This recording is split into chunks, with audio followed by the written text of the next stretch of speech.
자, 오늘 증시가 몇 군데 빼고는 전부 다 마이너스로 끝났습니다. 반도체 쪽에서는 AMD만 양전해서 끝났고요. 오늘 프리장에서 엔비디아가 12%까지 떨어지고 애플이 10% 이상 떨어지고 난리도 아니었습니다. 그래도 오늘 좀 회복해서 끝났고요. 회복한 이유를 설명해드리자면 ISM 서비스 PMI가 장중에 경제지표로 나왔었는데 잘 나왔습니다. 지난주에는 제조업 PMI 이게 낮게 나오면서 경기 침체 아니냐라는 걱정을 했었죠. 7월달 제조업 PMI가 47, 그래서 제조업이 굉장히 수축인 상태로 나왔고요. 대신 오늘 서비스 PMI가 경제가 확장 중이다 라는 지표가 나왔고, 오늘 PMI 지표가 나오면서 거기서 일하고 있는 수석 경제학자 윌리엄스가 리포트도 내놨는데, 거기에서 7월 달에는 견실한 경제 성장과 낮은 인플레이션이라는 조합의 좋은 소식이 나왔다라고 얘기해주면서 경기 침체에 대한 우려를 조금이나마 완화시켜줬습니다. 그 지표가 나오고 여기서 증시가 회복을 꽤 했고요. 하지만 오후장에서는 몇 가지 악재가 있었습니다.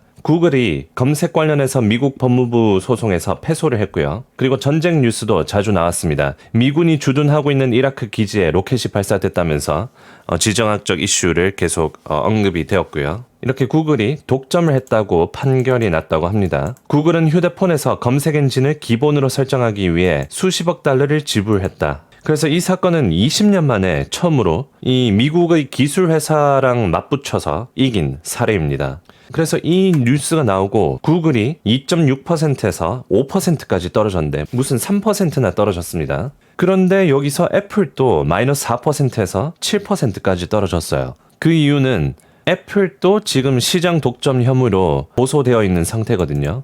미국에 있는 사람들이 스마트폰을 바꾸는 것이 더 어려워지고 앱 제품 및 서비스의 혁신이 훼손되면서 개발자, 기업 및 소비자들에게 엄청난 비용이 부과된다라는 주제로 애플을 고소했습니다. 근데 20년 만에 이 미국 법무부가 구글, 기술 회사 상대로 이겨버리니까 이 애플도 이기는 거 아니냐 라는 얘기가 나오면서 주가가 크게 하락했고요. 그래서 나스닥이 오후부터 2%가량 떨어졌었습니다. 근데 장 끝나기 전에 지금 한 2% 정도 프리장에서 올라가 있는 상태고요. 지금 선물 시장을 보면 일본이 거의 저점에서 10% 가까이 올라와 있습니다. 코스피도 거의 5% 올라갔다가 지금 3%까지 내려온 상태고요. 그래서 미국 선물장을 보면 나스닥이 거의 2% 올라가 있고 S&P 500이 1.45% 상승, 다우존스가 1% 가까이, 화요일장은 장이 상승으로 시작할 가능성이 굉장히 높습니다. 오늘 펠란티어 실적 발표 나오고 12% 올랐고요. 실적이 굉장히 좋았습니다. 이번 분기 실적 좋았고 다음 분기 그리고 내년 전망도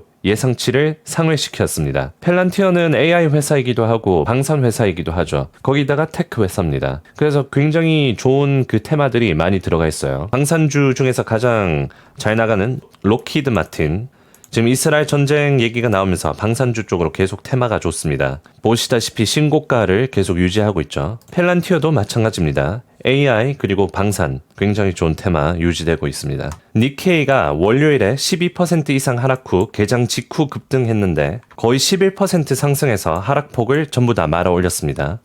코스피 지수는 5% 이상 상승했고 홍콩, 중국, 그냥 아시아장은 전부 다 오르고 있습니다. 그래서 미국장도 내일 장이 1%, 2% 정도 상승해서 장이 시작될 가능성이 굉장히 높은데, 그런데 내일 주가가 올라도 조심해야 됩니다. 그 이유에 대해서 설명을 해드릴게요. 일단 지난주부터 주가가 떨어지고 있던 이유에 대해서 잘 생각해봐야 됩니다. 우선 첫 번째, 경기 침체 이슈가 있고, 두 번째로 엔캐리 트레이드의 청산, 아직까지 해결이 안 되고 있습니다. 세 번째로 AI 쪽으로 안 좋은 뉴스들 나오고 있고, 예를 들어서 오늘 엔비디아 쪽에서 악재가 나왔는데 차세대 AI 칩을 출시하는데 엔지니어링 문제 때문에 지연이 되고 있다라는 얘기가 있습니다. 그리고 지난주에 빅텍 컴퍼니들이 실적 발표를 하면서 AI 쪽으로 지출은 많은데 매출은 아직까지 생성을 못하고 있는 상황이라고 얘기도 했죠. 그리고 네 번째로 전쟁 이슈도 있습니다. 오늘 좀 완화된 게 있는데 경기 침체 이슈가 좀 완화되었습니다. 서비스 PMI 그리고 S&P PMI에서 7월 달에 경제 성장이 완만했고 인플레이션이 줄어들고 있다. 조사도 나왔습니다. 근데 좀 지금 아리송한 게 연준에서 아직 기다려봐야 된다라는 스탠스를 보여주고 있습니다. 오늘 연준 위원들 중에서 2명이 나왔는데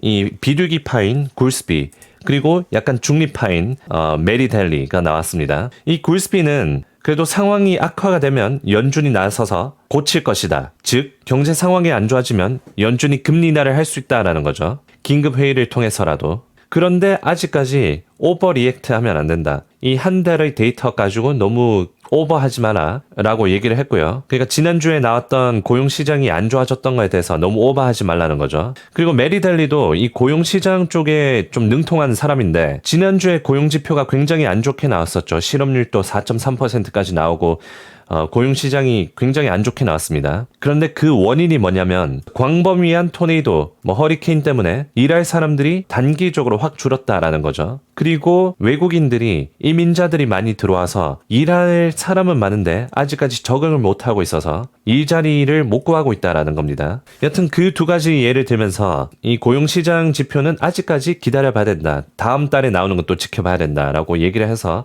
연준이 긴급회의를 해서 금리 인하를 할 가능성은 아예 고려를 안 하는 것처럼 얘기를 했어요. 이 메리델리가 제롬 파월이랑 스탠스가 굉장히 비슷하게 예전부터 얘기를 했습니다. 그래서 오늘 메리델리가 얘기한 것과 이 굴스비 연준위원이 얘기한 걸 종합해보면 아직까지 연준은 기다려보겠다라는 스탠스를 취하는 것 같습니다. 그래서 오늘 주가 이렇게 폭락한 거 별로 신경을 안 쓰는 듯이 얘기했어요. 그럴만도 한 게 나스닥 월봉 차트로 보면 아직 별로 빠지지도 않았습니다. 그리고 메리델리가 얘기한 것도 일리가 있습니다. 고용지표가 그냥 일시적으로 안 좋아진 것일 뿐일 수도 있습니다. 근데 만약에 다음 달에도 안 좋게 나오면 무조건 금리 인하를 50bp 해야 된다라는 거죠. 그래서 시간을 좀 살려고 하는 것 같습니다. 너무 성급하게 금리 인하를 하거나 그러는 것보다 연준에서 개입을 하는 것보다 좀 더 기다려보겠다라는 스탠스를 취하고 있습니다. 그런데 이거를 시장이 좋아할 리가 없죠. 연준에서 지금 상황이 안 좋아지고 있으니까 금리 인하할 거라는 걸 보여줘야 매수를 하거나 큰 매도는 안 할 텐데 지금 전쟁 이슈에 엔캐리 트레이드 청산 이슈에 리스크가 굉장히 높은 상황에서 연준에서 도와주려고 하는 스탠스는 안 나오고 있습니다. 오늘 일본 주가의 하락은 1989년 이후로 거의 처음으로 이렇게 크게 떨어졌었고요.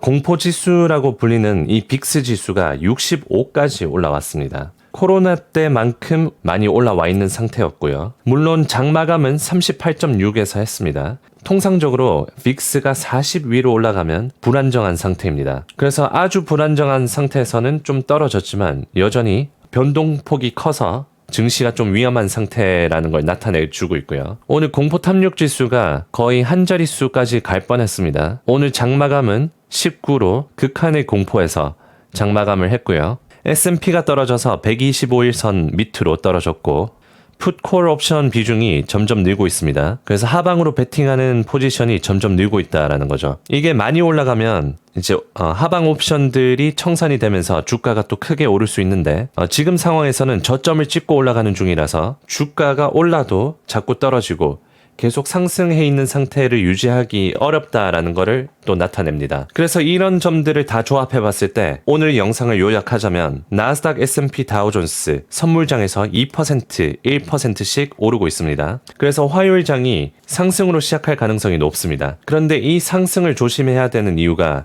빅스가 여전히 높습니다. 변동성 지수가 높아서 이 상승 추세를 지켜줄 가능성이 낮고요. 그리고 오늘 전반적인 경기 침체 이슈가 좀 완화가 되었습니다. 하지만 근본적인 전쟁 이슈, 엔캐리 트레이드 청산, 그리고 경기 침체 이슈도 여전히 남아 있습니다.